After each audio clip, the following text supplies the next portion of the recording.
Olá, bom dia, alunos. Bom dia, alunos. Estou aqui para a última aula da nosso tema de Guerra Fria. Na verdade, esse tema de Guerra Fria, né, é o pós-Guerra Fria, o que ficou com o fim da Guerra Fria, o contexto geopolítico do pós-Guerra Fria. Quais que foram suas consequências, como ficou o mundo. E o nosso tema de hoje é a nova ordem mundial. Nessa aula de hoje, o que a gente vê? A gente vê como que duas ciências, na verdade, elas são muito próximas, né? A realidade é uma só. Os seres humanos dividem em várias áreas do conhecimento para entender, porque a gente não consegue estudar a realidade toda de uma vez. Então, a gente separa o conhecimento em várias áreas para a gente poder analisar melhor o mundo real. E com a história não é diferente. A história, ela estuda o que? Ela estuda o homem no tempo. E ela é muito próxima de outras ciências humanas, como por exemplo a geografia, né? Então, geografia e história são ciências muito próximas. Na verdade, todas as ciências humanas são muito próximas, mas geografia e história são muito, muito próximas, né? Porque, ó, existem estudiosos que dizem que a geografia do passado se tornou história hoje e a geografia de hoje se tornará história amanhã, tornar-se-á história amanhã. Então aí a gente vê a fusão dessas duas ciências. A outro exemplo como as ciências são unidas são, por exemplo, onde fica mais visível, a química e a biologia. A biologia estuda os seres vivos, porém, e a química estuda a relação dos elementos, dos átomos, das moléculas e tudo. Porém, os seres humanos, eles são constituídos de átomos, de moléculas, de elementos químicos. E são duas ciências separadas, porém muito próximas. Então, com a história acontece coisas semelhantes com isso, né? Ó, os temas de hoje, vamos agora, depois dessa breve introdução, vamos entrar nos assuntos da aula. Primeiro assunto, a nova ordem mundial. Esse aqui é o assunto central da aula, né? Então aqui, nesse tópico, a gente vai falar muito mais dos conceitos, quando iniciou. Você pode ver por que nova? Por que nova, entre aspas? Nova ordem mundial porque se subentende uma velha ordem, né? Então a gente vai trabalhar esses elementos. Outro elemento que a gente também vai trabalhar agora nessa aula, a globalização, a questão da relação entre as nações do mundo, global, né? Globalização, a relação global das nações do mundo, empresas transnacionais. Bom, lembrando a aula anterior, a aula 9, a gente viu que empresas americanas começaram já durante a Guerra Fria a penetrar a União Soviética, como por exemplo o McDonald's. McDonald's é um exemplo de empresa transnacional, empresa americana fora da nação americana, né? Aberta já na União Soviética. Em outras nações também, né? Que o McDonald's hoje é uma das maiores empresas do mundo, está no mundo inteiro. A questão dos blocos econômicos. Assim que acabou a Guerra Fria, iniciou-se não mais aquela separação bipolar, né? Socialistas e capitalistas. O que os países começaram a se fechar em blocos, como o capitalismo venceu, né? As nações começaram a se fechar em blocos regionais para facilitar a questão do comércio. A nova regionalização do mundo, aqui a gente vai trabalhar questões como antigamente a gente dividia na velha ordem mundial, né? A gente dividia o mundo em primeiro mundo, segundo mundo, terceiro mundo. Que hoje é muito comum, até hoje a gente fala muito disso, né? Apesar de estar inadequado, né? Hoje é retrógrado, é antigo. Hoje a gente não usa mais esses termos hoje, né? Aí a gente vai trabalhar a nova regionalização do mundo. E por último, o que alterou muito o estado da nova ordem mundial, né? Então, por isso é importante a gente adicionar só um momento. Voltando aqui, né? O cachorro tá latindo, eu fui lá silenciar ele. Ó, voltando aqui, a gente vai falar agora por último, a gente vai falar sobre a Guerra do Terror. A Guerra do Terror, ela alterou os aspectos, vários aspectos da nova ordem mundial, né? Então, por isso é muito importante a gente falar dela. E a gente vai trabalhar, nova ordem mundial é trabalhar o mundo, história recente, a história recente do mundo, entendeu? O que a gente pode chamar de história recente? No contexto geopolítico, ontem não pode ser chamado de história recente, né? Ontem é hoje, ontem é presente ainda. Quando a gente trabalha o tempo de maneira considerando o mundo todo. Então, existe um meio relativo do tempo. Mas 10 anos atrás, 20 anos atrás, muita coisa já aconteceu. Muita, como diz o ditado popular, né? Muita água já passou debaixo da ponte. Então, por isso a gente vai tratar mais é a nossa história recente. Isso é a nova ordem mundial. Vamos iniciar o conceito, né? Não, nova ordem mundial. Ó, eu coloquei essa imagem aí até pra fazer graça também. Porque se você pesquisar hoje no Google, olha aquilo ali que o pessoal chama de olho que tudo vê, né? Se pesquisar nova ordem mundial no Google, você vai ver milhares de teorias da conspiração. Você chamada teoria da conspiração, né? Que a gente também pode chamar de interpretações diferentes, heterodoxas da nova ordem mundial. Mas a gente vai trabalhar muito mais no sentido como hoje é trabalhado na educação, né? A nova ordem mundial é uma oposição à velha ordem mundial, mas se você for procurar no Google, você vai achar, como é um elemento muito recente, então você vai achar várias interpretações, né? Praticamente tá todo mundo vivo, muita gente que viveu que nasceu durante a velha ordem mundial tá vivo hoje, né? A maioria da população. Então, cada um olha o mundo por um ângulo diferente. Por exemplo, pessoas mais pobres olham por um ângulo, até outras pessoas mais pobres de outras nações olham por ângulos diferentes, apesar de ter a mesma classe social. Ah, dentro das pessoas ricas, né? As pessoas ricas também olham, cada um olha por ângulos diferentes. Então, a nova ordem mundial é marcada por isso, por várias interpretações da ordem, do que é a nova ordem mundial, né? Então, nos elementos conspiratórios ou nessas interpretações mais heterodoxas, dizem que o mundo estava se fechando para um governo mundial. Então, queria acontecer uma dissolução das nações, né? E que o mundo iria se fechar para como se fosse uma nação global, onde vai ter um governo único que controlará o mundo todo.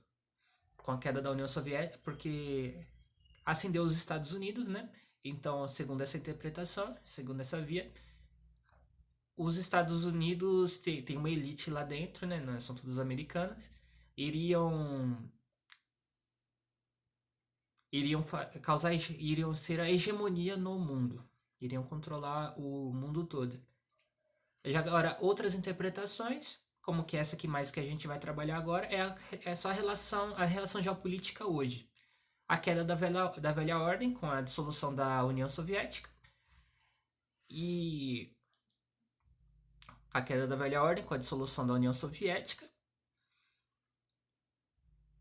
e o mundo hoje, né? Porque da União Soviética até hoje, muita água passou debaixo dessa ponte. Vamos lá trabalhar nossa história recente. Continuando aqui, definição. O que é a nova ordem mundial? O que é a nova ordem mundial? O que quer dizer nova? O que quer dizer ordem? E o que quer dizer mundial? A gente vai trabalhar elemento por elemento, né? Com nova já está pressuposto, né? Já deixei bem claro. Se é nova é porque teve uma velha, uma antiga. A velha ordem mundial nada mais é do que a Guerra Fria. Então, do final da Segunda Guerra Mundial, 1945, que acabou a Segunda Guerra Mundial, acabou com a explosão das bombas nucleares de Hiroshima e Nagasaki. A gente inicia a velha ordem mundial, né? Que era aquela ordem, e já inicia na Guerra Fria. Então todo o contexto da Guerra Fria até o final da União Soviética é a velha ordem mundial. Vamos lá, o que é a ordem? A ordem é como posso dizer? Ordem é um arranjo de diversos elementos, né? Então, e o mundial se refere a mais internacional, global. Que quer dizer todas as nações. Então, nova ordem mundial, o que quer dizer? Quer dizer um novo rearranjo internacional das nações. Então, houve o surgimento de várias nações, né, como o surgimento da Rússia, que surgiu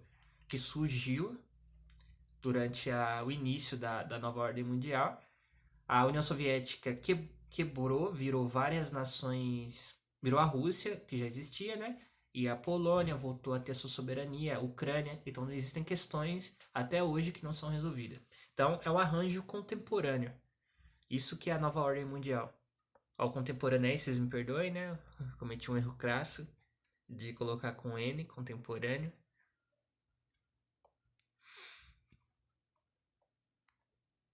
Então, vamos lá. A nova ordem mundial é o período que nós estamos vivendo agora. Por isso é importante estarmos ligados estarmos antenados o que está acontecendo nas estruturas do poder.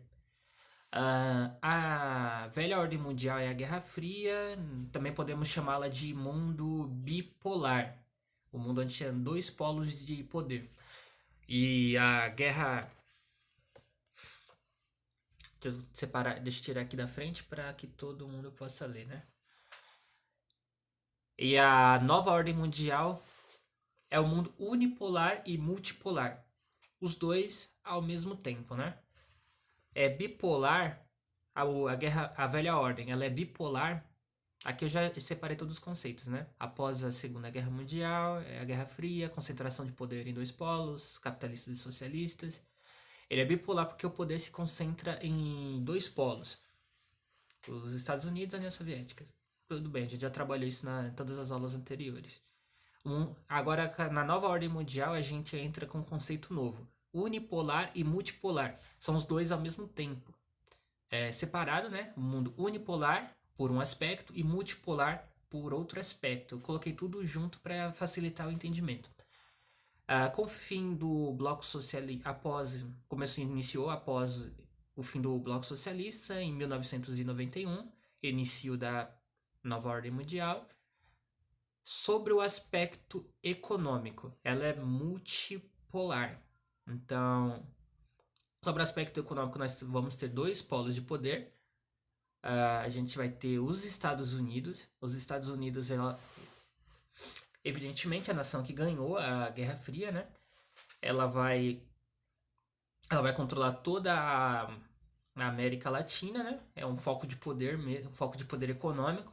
Então ela vai ter hegemonia sobre os mercados latinos e sobre parte dos mercados africanos, né? Então, na verdade, os Estados Unidos, por ser hoje uma superpotência, a única superpotência hoje, apesar de hoje ela estar sendo desafiada pela China, né?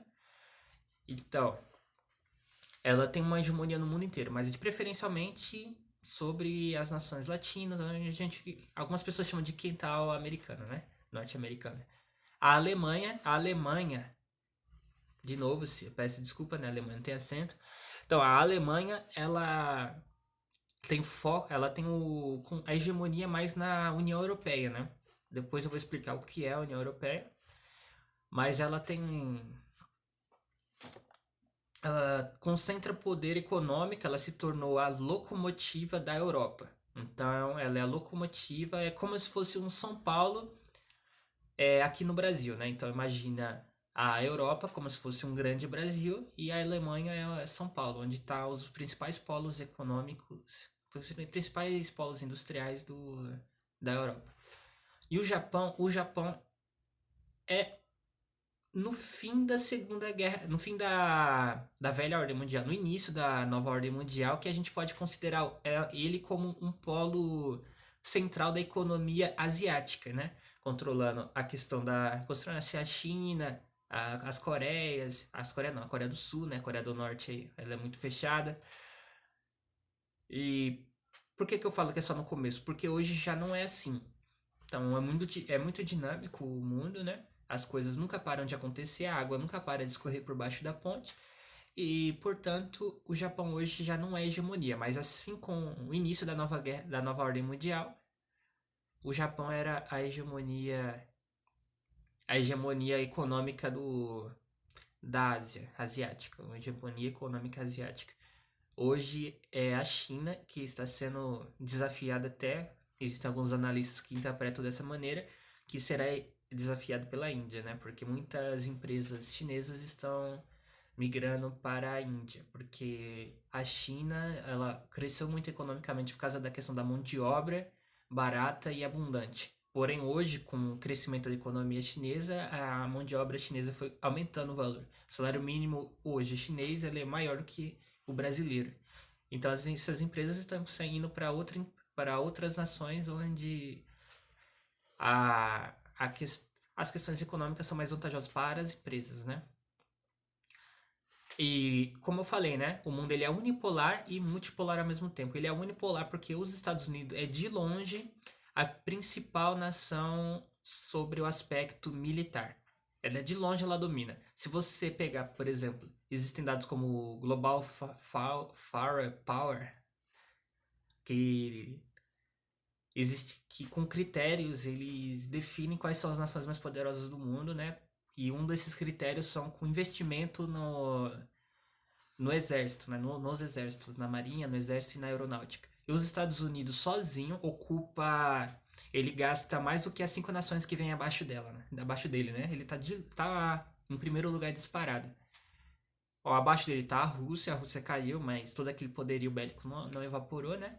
Tá a China, tá próximo, a Alemanha tá próxima, a Alemanha, a França. Se juntar todas essas nações, as 5 nações que estão abaixo dos Estados Unidos sobre o investimento militar, os Estados Unidos, somando essas 5 nações, os Estados Unidos ganha ainda. Porque eles investem muito na questão econômica. Hoje, os Estados Unidos é a polícia do mundo.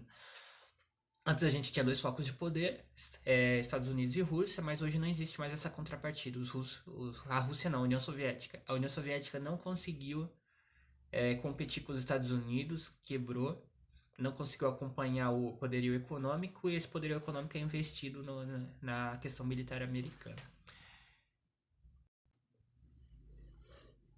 Voltando aqui, agora a gente vai tratar do aspecto da globalização. Vamos tratar primeiro do conceito, o que é globalização. Coloquei aí intercâmbio econômico e cultural global. Então, a globalização refere-se à união comercial e cultural do mundo, a integração de povos, né? Ah, não é simplesmente a relação entre 2 nações. Sempre teve relações entre 2 nações, né? As nações sempre fizeram aliança, como por exemplo no mundo antigo, Israel e aquela nação que ficava próxima dela, eu esqueci o nome, né? Sempre existiram comunicação entre 2 nações, principalmente as vizinhas. Porém, a globalização é esse intercâmbio cultural e essas relações de modo global, o mundo inteiro, desde o velho mundo até o novo mundo. Então, 5 continentes estão em grande comunicação econômica e trocas culturais e tudo isso acontece. Como hoje é muito comum a gente ter na nossa cultura, na cultura brasileira, que é uma cultura muito misturada, né? Muito mestiça.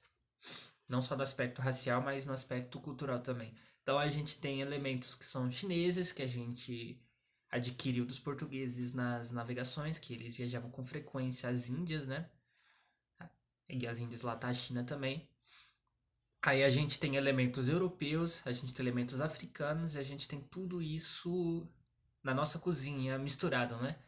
Então todos esses elementos eles estão juntos. Quando começou a globalização?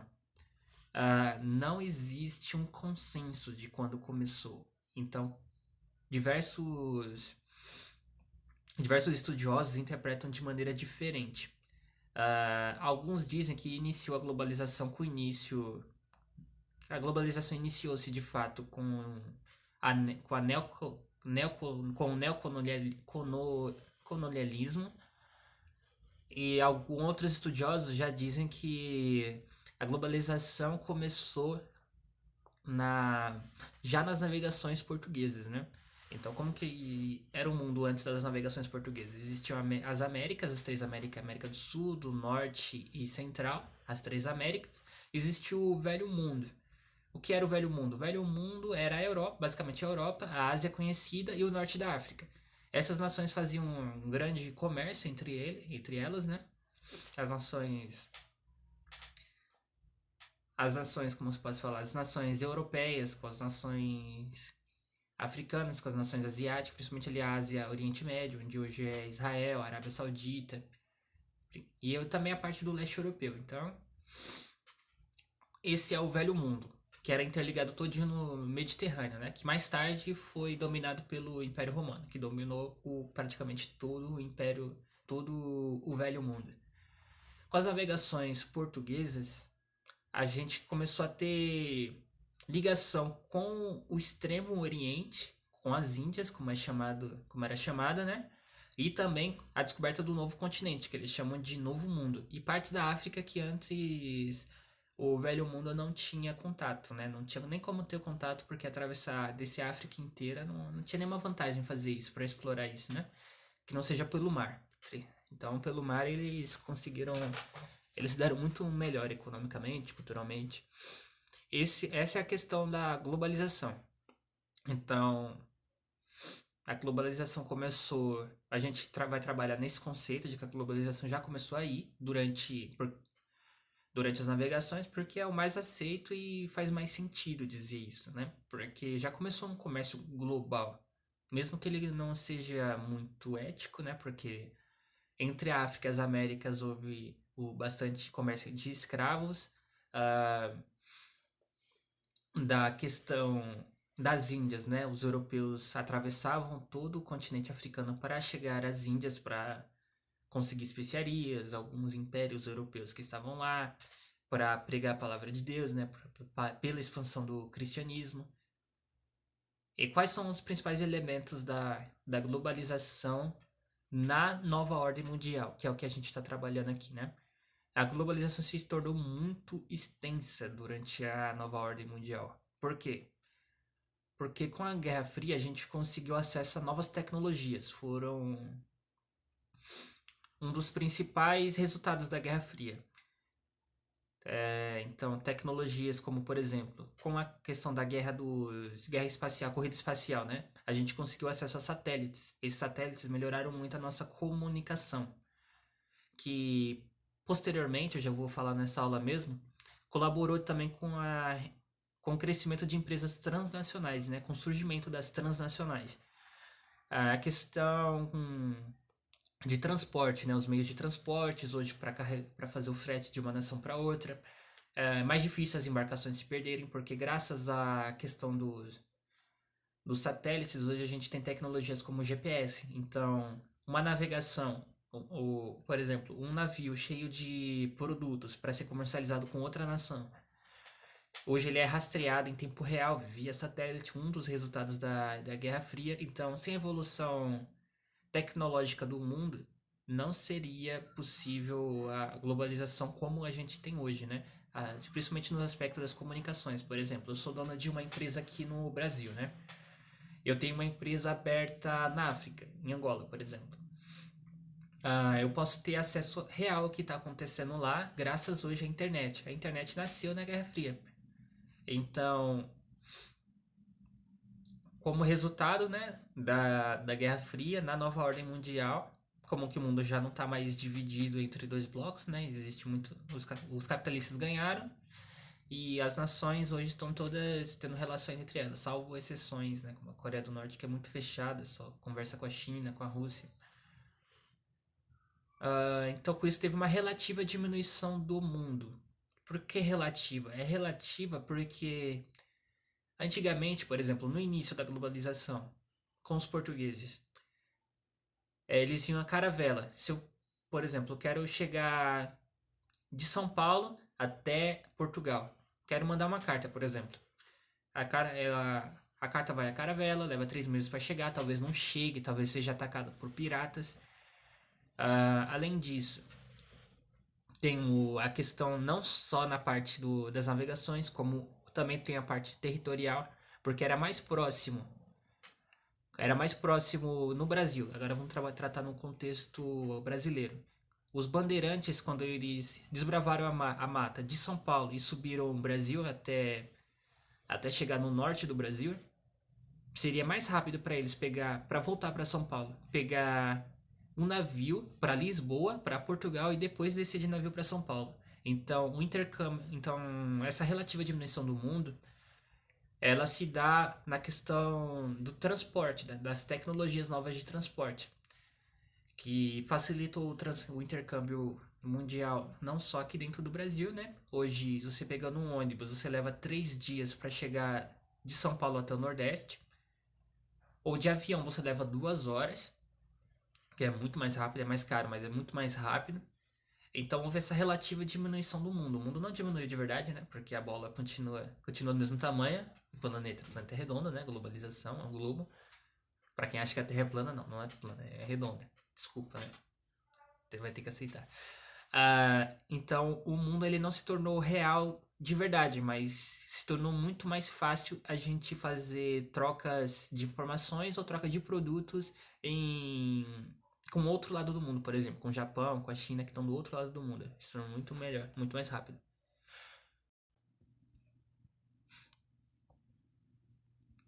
Voltando aqui no próximo slide, empresas nacionais e nacionais e transnacionais.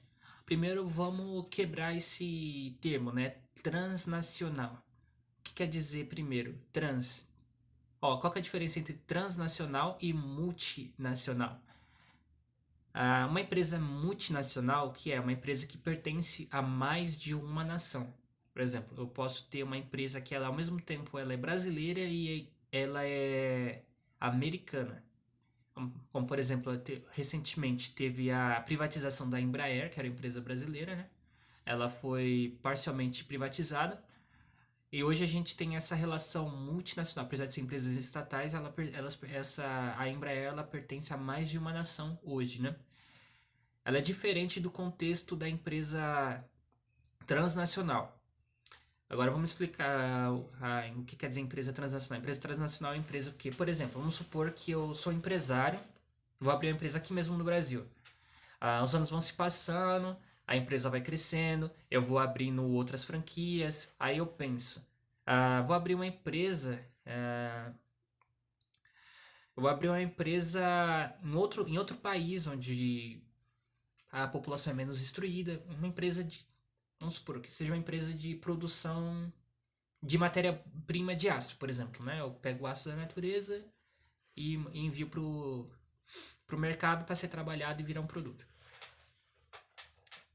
Aí eu penso assim, pô, tem um lugar como o Paraguai, por exemplo. Só um exemplo, não quer dizer que seja mais vantajoso, né? Não é a dica de investimento.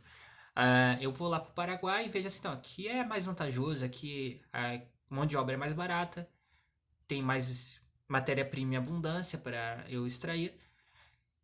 Eu consigo eu aqui conversei com os governantes, eu consigo, se eu trazer a minha empresa aqui, gerar empregos para a população, eu consigo isenção de impostos, de maneira geral, é mais vantajoso eu trazer a minha empresa e colocá-la lá no Paraguai, abrir uma franquia da minha empresa no Paraguai.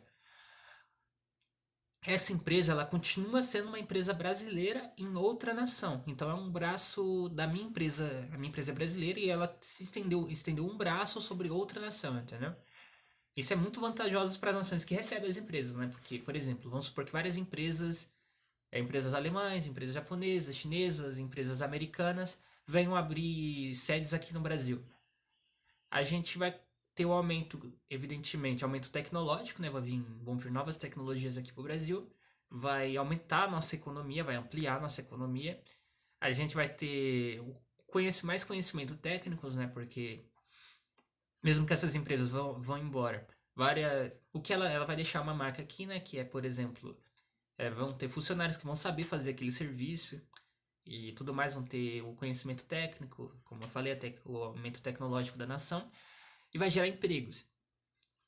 Então, com o contexto da Guerra Fria, não, com o resultado da globalização que aumentou junto com a Guerra Fria por conta das tecnologias, a gente tem o, o grande aumento das empresas transnacionais, onde onde a gente tem onde a gente tem um aumento das empresas transnacionais do mundo, né? Então a gente tem a questão o mundo está começando a ser interligado pelo capital. Então, um dos resultados da nova ordem mundial é que hoje é muito mais difícil você fazer uma guerra, porque fazer uma guerra você pode estar atacando o seu próprio país, vamos dizer assim. Essa é a ideia das empresas transnacionais da nova ordem transnacionais da nova ordem mundial.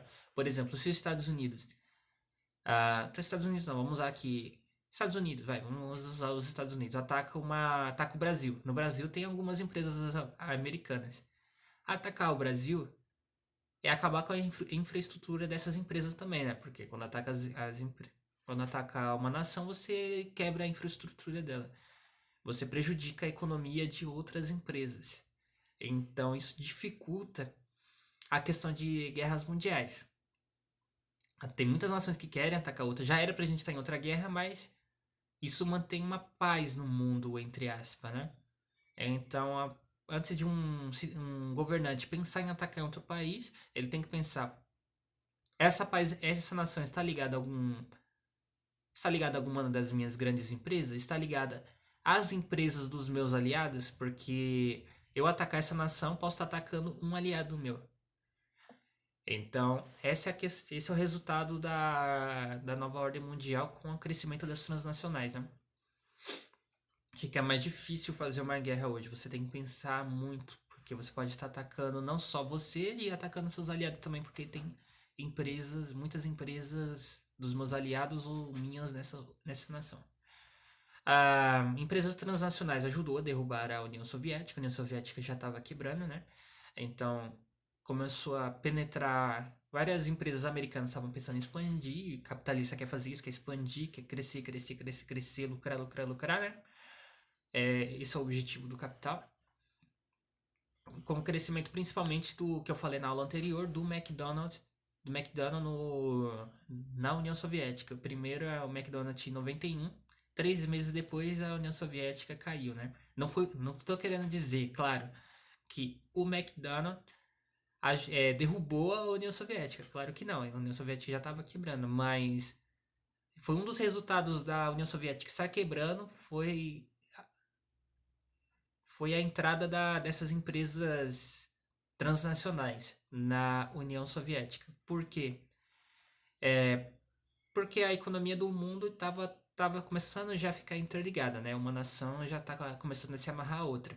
E as nações que estavam ficando de fora estavam perdendo, não estavam crescendo economicamente.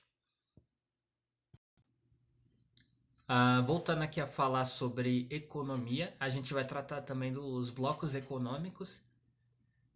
Eu só vou tratar de três, né? Que são os três principais que surgiram logo no início da guerra da Nova Ordem Mundial. Hoje tem 7, pode surgir mais, né? Tem nações que entram e saem de bloco, isso é muito dinâmico. Então eu congelei esses três que eu considerei os principais durante o início da Nova Ordem Mundial. São eles o Mercosul, coloquei ele em primeiro porque é onde a gente está, é o nosso bloco econômico. Em segundo plano aqui a gente tem, agora em diferente a ordem, a União Europeia e o NAFTA. O Mercosul é o quê? Os mercados sul-americanos, né? Vamos primeiro explicar o que é bloco econômico. Bloco econômico é a associação de países com o objetivo de formar um mercado entre esses países, é um bloco regional, a fim de facilitar as tarifas de importação e exportação dentro do bloco, né? Então, é muito comum entre nações, elas, por exemplo, se eu tenho uma empresa transnacional não, uma empresa aqui no Brasil, e eu quero exportar para a Argentina. É claro que a Argentina não vai deixar os meus produtos entrarem na minha nação, quebrando as empresas locais, gerando desemprego. Então ela vai colocar empecilhos, né? Não vai impedir para não acabar com as relações diplomáticas, porque a Argentina também vai querer vender aqui no território brasileiro, mas vai colocar uma tarifação. Essa tarifação diminui a liquidez. O que é a liquidez? A liquidez é a facilidade que você tem para trocar. Então, antes de você, por exemplo, eu vou vender um saco de batata lá para a Argentina, por exemplo. Aí eu vou chegar lá na alfândega argentina, eles vão taxar o meu produto e tudo isso demora. E essa demora eu vou ter que deixar armazenado num lugar, o que aumenta os custos. Dentro vai aumentar tudo, toda essa demora vai gerar custos. Esses custos vão aumentar o valor do meu produto. Então a gente cria a questão dos blocos econômicos, que é para facilitar. Então esses blocos regionais eles criam uma tarifa única para o bloco inteiro. É como se fosse uma relação de um país só. É uma relação de um país só com taxas fixas, entendeu? Então o Mercosul, só que só no aspecto econômico, não no aspecto cultural, nem no aspecto militar, e nem no aspecto nacional. Então só na relação econômica a gente tem essa união dos blocos, por isso bloco econômico. E uma característica principal é porque geralmente é com nações regionais, que são próximas. No Brasil a gente tem Argentina, Paraguai, Uruguai. Recentemente a gente tinha Venezuela, que está temporariamente fora por questões de ela agir contra a democracia. O Mercosul ele foi criado em 91, no mesmo ano do fim da Guerra Fria. A União Europeia já havia seu protótipo na antiga Comunidade Econômica Europeia, que foi criada em 57. A União Europeia são as nações europeias: Alemanha, França, Inglaterra, Portugal, Espanha, todos os países que estão na zona do euro. O Mercosul não tem uma moeda única, já foi pensado na criação de uma moeda única, mas a União Europeia tem, que é o euro, que é a mesma moeda, porque facilita ainda mais o comércio, já que não tem que ter um câmbio, né? Para fazer a troca de moedas, então isso facilita muito mais o comércio. Sendo que na União Europeia a gente tem questões de pessoas que moram no país e trabalham no outro. Elas vão ganhar o mesmo valor, eu vou ganhar o mesmo valor não, vão ganhar na mesma moeda, que facilita muito esse tipo de relação. E o NAFTA é um tratado da América do Norte, onde o próprio Estados Unidos está. Então, os Estados Unidos, que é a nação vencedora da Guerra Fria, né? Junto com o Canadá e com o México, criaram o NAFTA em 1994, logo ali no início da nova ordem mundial. Só um minuto. Aqui a gente tem a nova regionalização do mundo. Por que nova? De novo, né? A questão do nova vem com a nova ordem mundial, porque antigamente a gente tinha a velha regionalização do mundo. Antes nós tínhamos primeiro nações de antes a gente na Guerra Fria, na velha ordem mundial, nós tínhamos o primeiro mundo, o segundo mundo e o terceiro mundo. Primeiro mundo, deixa eu colocar um mapa aqui que vai facilitar essa visualização. O primeiro mundo são essas nações que estão em azul. Antes de explicar o que é primeiro mundo, segundo mundo e terceiro mundo, deixa eu só deixar claro, né? Hoje a gente usa nações, a gente chama de primeiro mundo, nações, vamos dizer assim, mais desenvolvidas. E terceiro mundo, nações não tão desenvolvidas. Hoje a gente chama assim. Mas durante a Guerra Fria não era assim que era conhecido. Primeiro mundo, a gente atribuía às nações capitalistas que estavam alinhadas com os Estados Unidos na Guerra Fria, né? Então a gente era o primeiro mundo. O mundo foi separado em dois, né? Então a gente tem o primeiro mundo. Esse é o primeiro mundo. O segundo mundo, a gente tem as nações socialistas. Então, todas as nações socialistas que estão ligadas com a União Soviética, a gente tem ali na América Latina, se você olhar. Eu vou colocar aqui o pontinho pra ver se dá pra passar aqui, ó. Aqui, ó. Você olhando aqui, tá vermelhinho, né? O que tá de vermelho é o segundo mundo. Esse é Cuba. Aqui a gente tem o... Aqui, ó, passar o pontinho aqui de novo. Aqui a gente tem a cortina de ferro, que são as nações da conectadas à União Soviética. E a gente tinha em verde, em terceiro mundo, as nações não alinhadas. Elas às vezes eram capitalistas, às vezes socialistas, às vezes nenhum dos dois, né? Um pouquinho de cada um. Mas elas não estavam diretamente ligadas à Guerra Fria. Então, antes era dividida assim o mundo: nações de primeiro mundo, as nações capitalistas ligadas aos Estados Unidos diretamente. Segundo mundo, as nações diretamente ligadas à União Soviética. E terceiro mundo, os países neutros ou países não alinhados, que preferiram permanecer na sua. Não quero entrar em conflito, quero ver minha vida, não quero escolher um lado. Apesar de estarem neutras, elas foram forçadas a escolher um lado, porque são superpotências, né? De alguma maneira ou outra, eles entraram nessa guerra. Seja culturalmente ou economicamente, ou ajudar algum país, ficaram mais ligados a um, como por exemplo aqui, ó, o Brasil, né? Ó, o Brasil tá aqui, ó. Esse aqui é o Brasil. Hoje, como é feita a regionalização do mundo? Agora, na nova ordem mundial, a gente separa as nações entre norte e sul, entre países desenvolvidos e países subdesenvolvidos. Essa relação de norte e sul, ela é só uma referência. A gente tem nações que estão no sul, como por exemplo a Austrália, mas ela pertence aos países do norte. Então, os países do norte a gente chama de desenvolvidos. Então, não é geografia bruta, é geografia mais, pode dizer assim, é mais política, mais geopolítica. E os países subdesenvolvidos.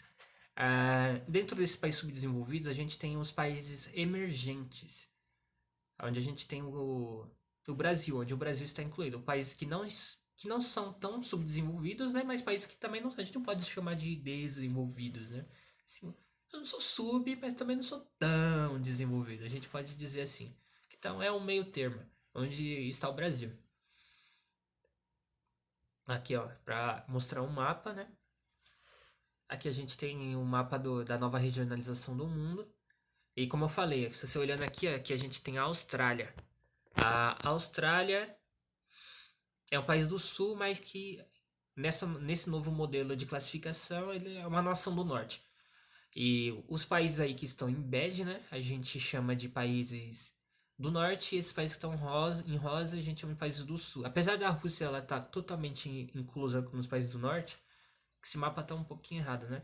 Parte da Rússia não está inclusa, como por exemplo a parte da Sibéria, né? Então não tá a Rússia inteira. E a gente também tem aqui a questão dos BRICS. BRICS quer dizer as nações emergentes. A gente tem, não é um bloco econômico, tem potencial de ser um bloco econômico, mas não é. São países hoje que estão em crescimento muito acentuado, né? Surge ali mais ou menos em meados de 2004, 2005 esse termo, onde os analistas perceberam o crescimento dessas nações. E os países que estão incluídos no BRICS: Brasil, Rússia, Índia, China e aquele S de África do Sul. Por que S, né? A S de South Africa. South Africa, em inglês, né? South Africa. Vamos descendo aqui. Agora o nosso último tema. Esse tema aqui ele é importantíssimo para a gente tratar da questão da... Deixa eu pegar minha colinha aqui. Da guerra ao terror. Dentro da nova ordem mundial. A nova ordem mundial é o que a gente está hoje. Hoje nós estamos na nova ordem mundial, né? O estado de coisas após a Guerra Fria. E o que mudou totalmente a cara da nova ordem mundial foi a questão da guerra ao terror. Porque na nossa história recente inicia-se com o atentado das Torres Gêmeas. Sim, a gente pode chamar de que inicia-se. Como eu falei, muda os aspectos da Guerra Fria. Um dos principais aspectos da guerra ao terror é a doutrina Bush. A doutrina Bush, ele é um presidente... George Bush, ele é um presidente americano, que ele entrou mais ou menos em 2002, né? Esse é o Bush filho. Teve o pai dele, que também chamava George Bush. Por que se atribui esse nome? Se atribui esse nome porque foi o próprio Bush que criou a doutrina Bush, né? Mais atrás a gente trabalhou outras doutrinas de presidentes americanos. Então é um costume muito americano esse das doutrinas, né? A doutrina Monroe, a gente tratou muito nas aulas passadas. Ela inicia-se já com a queda da Guerra Fria e houve muitas repercussões inicia-se com a queda das Torres Gêmeas, não com a queda da Guerra Fria, com a queda das Torres Gêmeas, em 11 de setembro de 2001, e repercutiu muito no mundo. Por quê? Porque os Estados Unidos nunca havia sido atacado dentro do seu território. Na Segunda Guerra Mundial, ele foi atacado ali na base próxima do Havaí, né? Porém, dentro do continente americano, ele nunca tinha sido atacado, nem na Primeira nem na Segunda Guerra Mundial. Por isso ele emergiu como potência e as nações europeias não puderam competir contra os Estados Unidos. Porque toda a infraestrutura americana permaneceu intacta. Estados Unidos só perdeu homens, gastou muito com a guerra, mas foi uma das nações que mais cresceram. A guerra fez os Estados Unidos crescer, faz os Estados Unidos crescer, né? Convenhamos. Os Estados Unidos cresce muito com guerras. E por isso a guerra ao terror, que alguns intérpretes hoje eles dizem que a guerra ao terror é um pretexto americano para entrar em guerras, né? Ah, a queda das Torres Gêmeas foram já é um fato bem conhecido. Terrorista, tratado pelos Estados Unidos como terrorismo, né? Foram terroristas que roubaram aviações americanas e derrubaram dois importantes símbolos do capitalismo. Nova York é como se fosse a capital do capital. E eles derrubaram dois símbolos do capitalismo, né? Não do capitalismo, dos Estados Unidos. Esse é um símbolo do poder econômico. Várias empresas americanas estão lá, né? A sede de várias empresas americanas estavam lá. Foi um ataque direto aos Estados Unidos. Os Estados Unidos era a hegemonia no mundo com a queda da União Soviética. Não tinha ninguém para competir com os Estados Unidos, né? Principalmente no aspecto militar. Economicamente era a maior potência do mundo no fim da Guerra Fria, mas na questão militar ninguém chegava perto, né? O que chegava mais perto da União Soviética não aguentou lutar contra eles. E a gente tem muita a relação de grandes construções com o poder, né? Então, é muito comum grandes governantes fazerem grandes construções para mostrar que eles têm poder. Ó, o que a gente pode fazer. Olha isso, entendeu? Olha essa grande construção. Outras nações não conseguem, indivíduos não conseguem, mas a poderosa América consegue. E o ataque às Torres Gêmeas foi a ferida nessa demonstração de poder. Quer dizer, mostrar que eles podem ser feridos, que eles não são intocáveis, né? Então, com a questão da guerra ao terror, a gente tem três aspectos principais. A gente tem o eixo do mal, né? Então as nações começaram a olhar, as nações não, os Estados Unidos começaram a olhar nações não alinhadas com ele, que não tem tantas ligações, tem muito contraste de interesse com os Estados Unidos com outros olhos. Então colocou o mal. O mal antes era a União Soviética, na Guerra Fria, na velha ordem. Na nova ordem, o mal é o eixo do mal agora, né? Então a gente tem as nações malignas, né? A gente, Estados Unidos, somos bons e tem as nações do mal, que são principalmente Coreia do Sul, o Irã, o Afeganistão, algumas nações islâmicas, não todas. A gente tem nações islâmicas que são aliadas dos Estados Unidos, né? Então a gente entra aqui na questão esse é o primeiro aspecto, o eixo do mal. Segundo aspecto, a guerra preventiva. Então, o ataque dos Estados Unidos, o ataque aos Estados Unidos das Torres Gêmeas, que os Estados Unidos foram atacados nas Torres Gêmeas, os Estados Unidos usou para justificar a interferência militar em outras nações. Então vamos atacar a nação que tem um potencial de nos atacar antes que eles nos ataquem, né? Então vamos fazer uma guerra preventiva. Então a invasão do Iraque entra nesse contexto, no contexto de lá atrás que eu falei da guerra ao terror, da doutrina Bush, a invasão do Afeganistão. Hoje, claro que que são muito questionados, né? Isso aí foi um ataque da nossa história recente. Então, quanto mais perto a gente tá da história, quanto mais recente a história, mais interesse tem sobre ele. Então, menos preciso é a nossa análise, porque existem informações que são escondidas, que não são mostradas para proteger certos interesses. E alguns analistas dizem que essa questão da guerra ao terror foi só, como que é muito recente, né? É só uma justificativa, porque hoje a gente afastando um pouco da invasão do Iraque, por exemplo, durante o governo Bush, que criou a doutrina Bush. A justificativa dos Estados Unidos era invadir o Iraque para acabar com um possível ataque, porque os Estados Unidos usou como pretexto de que haviam armas nucleares com células terroristas e invadiram o Iraque. Porém, até hoje não foi provado isso daí. Então, na verdade, a questão do petróleo que os Estados Unidos lucrou muito na questão do petróleo naquela época, né? Hoje os Estados Unidos é autossuficiente, hoje não dá para falar que os ataques americanos são em relação a interesses petrolíferos, mas naquela época lucrou muito com o petróleo. E isso mudou todo o terceiro aspecto. No primeiro aspecto, o eixo do mal. O segundo aspecto, ações preventivas. O terceiro, relações internacionais. As relações internacionais mudou todo o eixo da nova ordem mundial por conta porque foi uma decisão unilateral dos Estados Unidos. Eles simplesmente agiram a bel prazer, mostrando mais força e mostrando que se precisar agir, eles vão.